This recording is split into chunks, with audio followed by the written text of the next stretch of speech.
दोस्तों, अगर आप किसी गवर्नमेंट एग्ज़ाम की तैयारी कर रहे हैं तो जनरल स्टडीज़ और फिलोसफी की डिटेल्ड वीडियोस के लिए हमारे चैनल को सब्सक्राइब करें और बेल आइकन भी ज़रूर दबाएं। नमस्कार दोस्तों, वेलकम टू स्टडी कैंपस। मेरा नाम है रवि चौधरी। दोस्तों, ये जो वीडियो है ये जैनों की फिलोसफी का 5वां पार्ट है। इससे पहले जैनिज़्म पे मैं 4 वीडियोज़ अपलोड कर चुका हूँ। सो अगर आपने वो 4 वीडियोज़ नहीं देखी हैं तो पहले प्लीज़ उनको देख लें, क्योंकि उनके बिना इसको समझ में नहीं आएगी। और एक और चीज़ के जो बेसिक्स हैं फ़िलोसफ़ी के, उन पे मैंने 4 वीडियोज़ बना रखी हैं। जो शुरुआत की जो वीडियोज़ हैं 4 फ़िलोसफ़ी के प्लेलिस्ट में, वो वही हैं, उनको देख लें। उसमें बेसिक कॉन्सेप्ट्स कुछ मैंने डिस्कस कर रखे हैं। तो आगे बढ़ते हैं। ये जो है यहाँ पर हमने यहाँ तक एनालॉजी, बेसिक टर्मिनोलॉजी देख चुके हैं। अनेकांतवाद जो उनकी मेटाफिजिक्स है उसको डिस्कस कर चुके हैं। स्यादवाद जो एपिस्टेमोलॉजी है, ज्ञान मीमांसा है, उसको भी देख चुके हैं हम। और फिर 7 फोल्डेड जजमेंट वाली बात आई थी कि 7 तरह के जजमेंट्स होते हैं, ये हम डिस्कस यहाँ तक कर चुके हैं। आज की जो वीडियो है इसमें हम डिस्कस करते हैं द्रव्य। द्रव्य क्या है, ठीक है। ये यहीं से आपको रिलेटेड है। कैसे? अनेकांतवाद में मैंने बताया था that there are infinite number of reality. What is real according to Jainas, ठीक है। जैनों के अकॉर्डिंग रियल क्या है, रियलिटी कितनी है, तो वो कितनी थी, इनफाइनाइट थी। Infinite number of realities are there और infinite number of atoms are there. Atoms से याद रखो कि इनफाइनाइट नंबर ऑफ एटम्स है जो कि रियल है, और ईच एटम है इनफाइनाइट नंबर ऑफ कैरेक्टरिस्टिक्स, ठीक है। हर एटम की जो कैरेक्टरिस्टिक्स हैं, जिनको जैनों ने हिंदी वर्ड जो दिया है धर्म, कैरेक्टरिस्टिक्स के लिए वर्ड क्या यूज किया है यहाँ पे, धर्म। दैट अनंत धर्म ऑफ अ वस्तु, that there are infinite number of characteristics of a thing या of an atom. Infinite number of characteristics है उनकी। तो ये अब यहाँ पर क्योंकि इन्होंने डिटेल में अच्छे से बताया है कि इसमें क्या क्या चीज़ें आएंगी, कैसे हैं, वही हमको यहाँ पर डिस्कस करना है।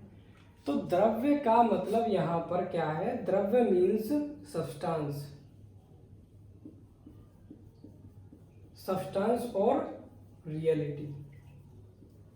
मतलब अगर कोई पूछेगा कि what is real according to Jain, then द्रव्य is real according to Jainism, ठीक है। और according to the philosophy of Jainism द्रव्य इज रियल। इसीलिए हिंदी में जब आप देखेंगे जो बुक में लिखा मिलेगा यहाँ पे यही मिलेगा, ठीक है, कि द्रव्य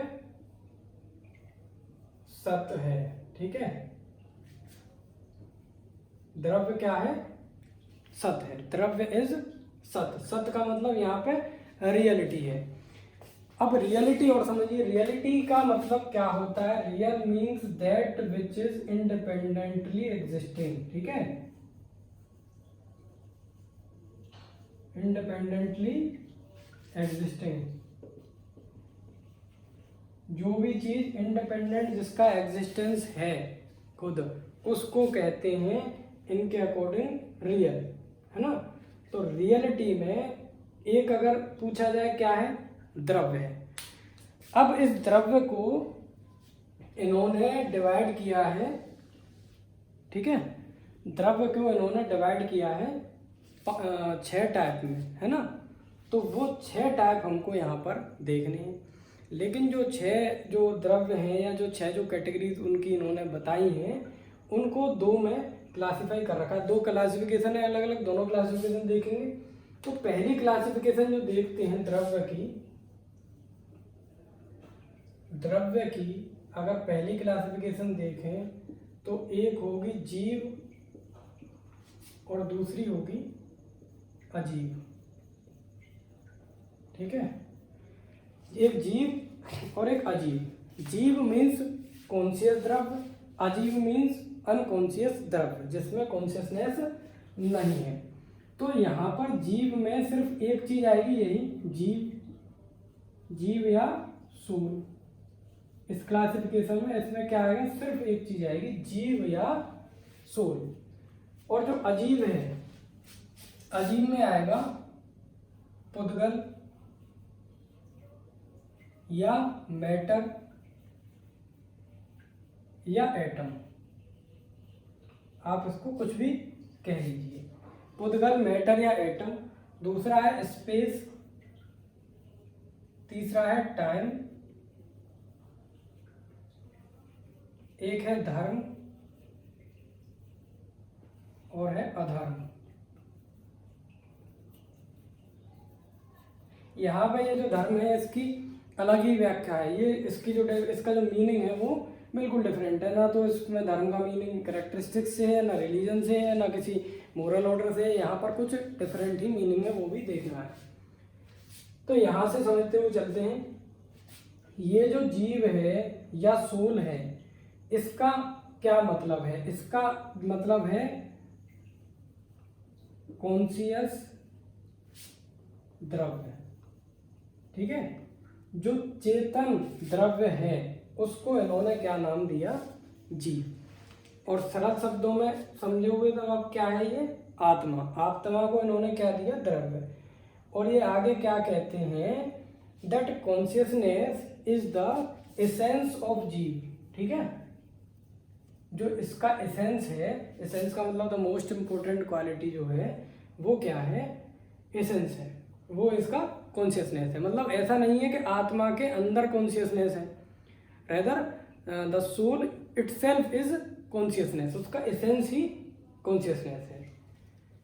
इसके बारे में आगे क्या कहते हैं कि जो सोल है, हालांकि जो डॉक्ट्रिन ऑफ जीव है उसको डिटेल में हम इसमें डिस्कस करेंगे, जिसमें कैसे बंधन मोक्ष सारी चीज़ें और डिटेल में आएगी। फिलहाल जो बता रहा हूँ वो समझिए कि जो जीव है वो नंबर में कितनी है? इनफाइनाइट है, ठीक है। कितनी है? अनंत है। सो जीवास और soul are infinite in number, but they are qualitatively alike and quantitatively differ. मतलब अगर उनकी एक गुणात्मक रूप से उनको देखा जाए, क्वालिटेटिवली देखा जाए, तो क्वालिटी तो उनकी सबकी सेम है। इनफाइनाइट नंबर ऑफ सोल है, मानिए कि ये अलग अलग सोल है। ये जो सोल है, पहले ये क्या कहते हैं कि इनकी क्वालिटी तो सबकी सेम है, क्या है? कॉन्शियसनेस, चेतना। लेकिन जो क्वांटिटी है, मात्रात्मक रूप से अगर इनको देखा जाए तो वो क्या है? ये डिफरेंट है। आप ऐसे समझ सकते हो कि इनके अकॉर्डिंग ये तो प्योर वैसा सब्सटेंस है, लेकिन क्योंकि इसमें भी क्या है, जो कॉन्शियसनेस या आत्मा है, लेकिन उस आत्मा में जो क्वालिटेटिव एस्पेक्ट है, वो क्वांटिटेटिव एस्पेक्ट, जो क्वांटिटी है, मात्रा है कॉन्शियसनेस की, वो कितनी है? बिल्कुल नगण्य लेवल पर है, मतलब बहुत ही सबसे लो है।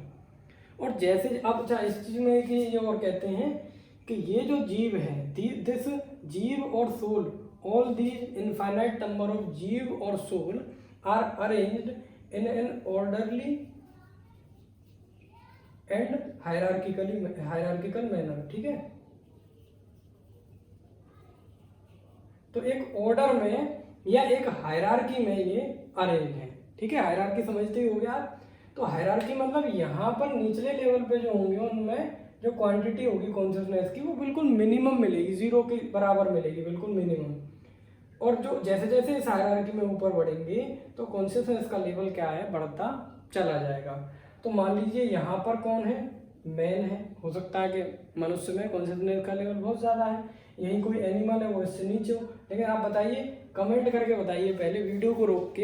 इतना जो मैंने अभी तक फिलोसफी पढ़ाई है जैन की, तो कुछ वाकई में आ रहा है समझ में कि नहीं, थोड़ा सा बताने की कोशिश करिए वीडियो को पॉज करके कि इस हायरार्की में सबसे ऊपर कौन होगा। पहले उसको बता के कमेंट लिखना कि ये होगा सबसे ऊपर हायरार्की में। उसके बाद आप इसमें मैं आगे आंसर बताता हूँ तो उसको चला के दोबारा देखना, ठीक है। तो इस हायरार्की में सबसे ऊपर क्योंकि मैं बता चुका हूँ इस चीज को, सबसे ऊपर दोस्तों कौन होगा? केवलिन, ठीक है। केवलिन। इनको अलग अलग देखिए नाम अलग अलग है। कहीं कहीं जो अगर जीएस की बुक में देखोगे तो नाम मिलता है जिना, ठीक है, JINA। ये जो जैन हैं, जैनिज्म एक्सेप्ट गॉड, ठीक है। गॉड, वेदों को ये नहीं मानते, बट दे एक्सेप्ट गॉड। लेकिन गॉड का जो स्टेटस है वो जैनों से नीचे मानते हैं, मतलब जो जना है या जो केवलन है जो मोक्ष की प्राप्ति कर चुका है उससे एक वो नीचे मानते हैं। ठीक है, तो ये सबसे ऊपर इस हायरार्की में कौन होगा, केवलन या जना होगा। तो इसका मतलब ये हुआ कि जीव जो है इनफाइनाइट है, और इनफाइनाइट तो है लेकिन क्या है, एक ऑर्डरली और हायरार्किकल मैनर में अरेंज्ड है। सबकी क्वालिटी सेम है, क्वालिटी क्या है, कॉन्शियसनेस है, लेकिन क्वांटिटी यानी मात्रा में वो डिफर कर रही है, किसी में कम है, किसी में कॉन्शियसनेस ज़्यादा है। ये है दोस्तों इनकी जीव या सोल के बारे में इन्होंने बताया, और इसको ये इंडिपेंडेंट रियलिटी मानते हैं, दैट जीव इज इंडिपेंडेंट रियलिटी, है ना, जभी तो ये द्रव्य है या सब्सटेंस है या रियलिटी है। एक चीज और कहते हैं ये इसके बारे में यहाँ पर, दैट जीव इज एक्सटेंडेड। ठीक है, ये एक्सटेंडेड है, इसको और समझ लीजिए। एक्सटेंडेड का मतलब क्या है, आगे यहाँ पे भी हम देखेंगे कि ये इसका अगर आकार पूछा जाए, अगर इसकी शेप पूछी जाए कि क्या शेप है इसकी, तो कोई एक शेप नहीं होगी। जैनों के अकॉर्डिंग द शेप ऑफ जीव या जीव का जो आकार है वो बॉडी के समान होता है या बॉडी के एक्सटेंडेड होता है। फॉर एग्जाम्पल, अगर मेरी बॉडी की बात करो कि मेरी बॉडी की सोल कैसी है, तो जो मेरा शरीर है वही उसकी आकार है। दूसरा तरह से आप कैसे समझोगे इसको, अभी समझ में नहीं आया होगा। जैसे ये रूम है, अभी इस रूम में अंधेरा है, अगर यहाँ पे जो बल्ब जला दिया जाए, रोशनी कर दी जाए, तो रोशनी क्या होगी, इस पूरे के पूरे रूम को घेर लेगी कि नहीं, बिल्कुल घेर लेगी। अगर इस रूम को शेप आड़ी टेढ़ी या किसी और तरह की हो तो वो तो उसको भी घेर लेगी। मतलब कहने का ये है कि जिस तरह से प्रकाश या रोशनी किसी जो शेप है उसको अंदर से पूरी तरह से घेर लेती है और उसका आकार ले लेती है। आप इसका ले लीजिए लाइट का एग्जांपल, या पानी का ले लीजिए। उसी तरह से क्या है कि जो जीव है वो भी जो शरीर है उसका आकार ले लेती है। तो इनके अकॉर्डिंग अगर आप एलिफेंट का पूछा जाए तो एलिफेंट की जीव की जो शेप है वो कैसी होगी, उसके एक्सटेंडेड होगी। मतलब बॉडी के अंदर जितना भी खाली स्पेस होगा वो सारा किससे भरा हुआ होगा, सोल से। ये जैनों के अकॉर्डिंग इसकी शेप है, इसीलिए इसको एक्सटेंडेड बोलते हैं। ठीक है, एक्सटेंडेड मतलब उसी की शेप ले लेती है फैलकर। अब जब ये शेप ले रही है किसकी, उसकी जो बॉडी की, तो कहीं ना कहीं इसको एक सपोर्टिव एनवायरनमेंट चाहिए कि नहीं, बिल्कुल चाहिए। तो सपोर्टिव एनवायरनमेंट जो है इसको कौन देगा दोस्तों, ये मैटर या एटम या पुद्गल देगा। ठीक है, उससे और देख लेते हैं सपोर्टिव एनवायरनमेंट कौन देगा, पुद्गल देगा। दोस्तों वीडियो पसंद आती है तो उसको लाइक किया करो, कमेंट करके मुझे बताया करो कुछ ना कुछ, कैसी है, क्या है, समझ में आ रहा है या नहीं आ रहा है ना। और हाँ, एक चीज़ और जो कि मैं कोशिश कर रहा हूँ, अभी देखिए हिंदी के भी ज़्यादा से ज़्यादा वर्ड यूज़ करता हूँ और समझाने की भी कोशिश वही कर रहा हूँ, लेकिन फिर भी अगर कहीं दिक्कत है इंग्लिश हिंदी दोनों मीडियम में कि ये चीज़ बढ़ानी चाहिए या घटानी चाहिए, तो वो आपको बतानी चाहिए। अब देखते हैं अजीब वाला पार्ट, यानी ये 6 अलग अलग रियलिटी हैं इनके अकॉर्डिंग। पुद्गल या मैटर क्या है, तो ये तो सिंपली एटम है। एटम कितने हैं पहले ही देख चुके हैं, एटम तो इनफाइनाइट है नंबर में। और इसको जो एग्जैक्ट जो नाम दिया है जैनों ने वो दिया है पुद्गल। ठीक है, पुद्गल किस चीज की सपोर्ट है, जीव की जो सपोर्ट है वो क्या है, वो पुद्गल है। और एक बात और आप याद रखिए पुद्गल के बारे में या एटम्स के बारे में, ये कहते हैं that atoms combined to form body. जो बॉडी जो बनी होती है वो किसके कॉम्बिनेशन से बनी होती है, एटम के से कॉम्बिनेशन, या इन्होंने जो नाम दिया वो दिया है संघात। ठीक है, संघातवाद जिसको कहेंगे आगे। तो जो संघात है या कॉम्बिनेशन है एटम्स का, उससे मिलकर ये बॉडी बनी। अब इसमें एक चीज और जो आगे इसमें काम आएगी यही बता देता हूँ कि ये जो पुद्गल है, पुद्गल को अगर हम सटलेस्ट पार्ट में, सटल फॉर्म में देखेंगे, सटल का मतलब हो गया बहुत ही मतलब सूक्ष्म, सबसे ज्यादा इंडिविजुअल पार्ट में अगर हम देखेंगे, सबसे ज्यादा छोटे पार्ट में, तो उसी से मिलकर क्या बना होता है, कार्मिक पार्टिकल्स बने होते हैं।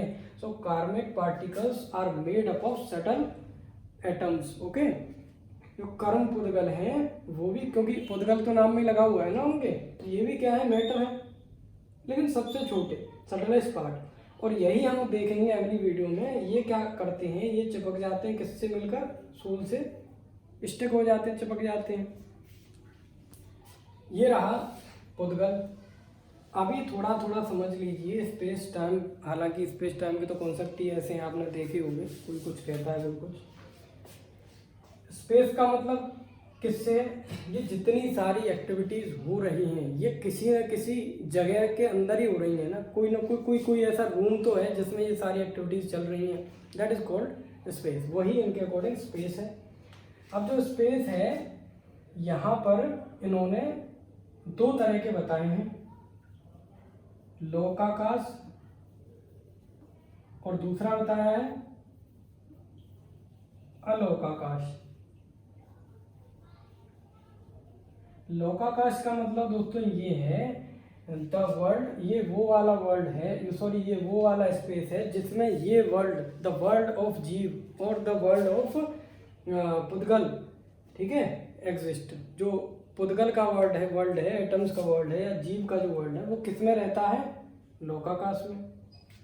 और अलोकाकाश क्या है, the space outside this world. इस वर्ल्ड से अलग अगर बाहर जो स्पेस की अगर हम बात करें तो उसके लिए एक नाम क्या दिया है इन्होंने, अलोकाकाश दिया है ना। टाइम को देख लीजिए, टाइम तो वही आप जानती हुए यार, ये सारा कुछ चल रहा है, टाइम तो होना चाहिए ना इसके लिए, विदाउट टाइम ये चीज़ें कैसे हो सकती हैं। तो टाइम जो है इन्होंने दो तरह के टाइम माने हैं, एक रियल टाइम माना है और एक एम्पेरिकल। एक रियल टाइम माना है और एक एम्पेरिकल टाइम माना है। रियल टाइम कौन सा है, जो कि एक है, जो कि एटर्नल है, जिसका कोई शुरुआत कोई अंत नहीं है, वो क्या है, रियल टाइम है, एक है ना, इंडिविजुअल है, जिसकी वजह से ये जो ड्यूरेशन पॉसिबल है उसको कहते हैं real time according to Jainas philosophy. And empirical time is that time which we have made by dividing the time into years, minutes, hours etcetera, है ना। जो हमने जो टाइम बनाया है, जैसे घंटों में या उसमें ईयर्स में, किसी में भी जिसमें डिवाइड कर लेते हैं हम इसको, तो इसको इन्होंने बोला है एम्पिरिकल टाइम। अब ये दो चीज़ें और रह गई, इनको और समझ लीजिए, धर्म और अधर्म। यहाँ पर जो धर्म का मतलब है, मैंने आपको पहले ही बताया था, ना तो रिलीजन से है, ना कैरेक्टरिस्टिक्स से है, ना किसी और चीज़ से है। धर्म का यहाँ पर जो मतलब है, धर्म का मीनिंग यहाँ पर दोस्तों है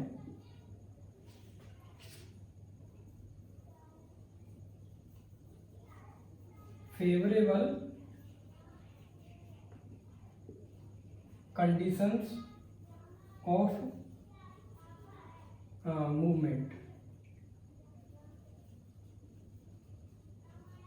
ठीक है, मूवमेंट के लिए जो फेवरेबल कंडीशंस हैं, जो भी जो अच्छे आधार हैं, किसके लिए, गति के लिए जो पॉजिटिव आधार हैं, उसको इन्होंने नाम दिया है धर्म। और हालांकि क्योंकि लिखने नहीं होते, आपको एक पता होना चाहिए सिर्फ कि यार कॉन्सेप्ट है क्या। एक एग्जांपल से याद रखिएगा, इजी रहेगा, कि जैसे एक जो मछली है, फिश के लिए क्या होता है, वाटर उसकी मूवमेंट के लिए फेवरेबल कंडीशन प्रोवाइड करता है कि नहीं, बिल्कुल करता है, फेवर करता है मूवमेंट को। तो जो चीज़ मूवमेंट को फेवर कर रही है वो क्या है, धर्म है, कंडीशन ऑफ या फेवरेबल कंडीशन ऑफ मूवमेंट्स हैं, जैसे कि मछली के लिए जल। इसी तरह से जो अधर्म है दोस्तों, वो इसका अपोजिट है, यानी फेवरेबल कंडीशंस ऑफ, यहाँ पे मूवमेंट की जगह क्या कर दोगे, रेस्ट के लिए जो फेवरेबल कंडीशंस हैं वो क्या है, अधर्म है। फॉर एग्जाम्पल, कोई ट्रेवलर है, उसके लिए क्या है, the shadow of a tree, किसी पेड़ की छाँव एक पथिक के लिए क्या होगी, मूवमेंट ऑफ रेस्ट होगी, फेवरेबल मूवमेंट ऑफ रेस्ट होगी, है ना। तो ये रहा द्रव्य। अगले वीडियो में इनको ख़त्म करने की कोशिश करते हैं, इसको डॉक्ट्रिन ऑफ जीवा के साथ। और जो भी आपको लगा हो कुछ अच्छा बुरा वो बताइए करिए कमेंट में करके। और thank you for watching the video.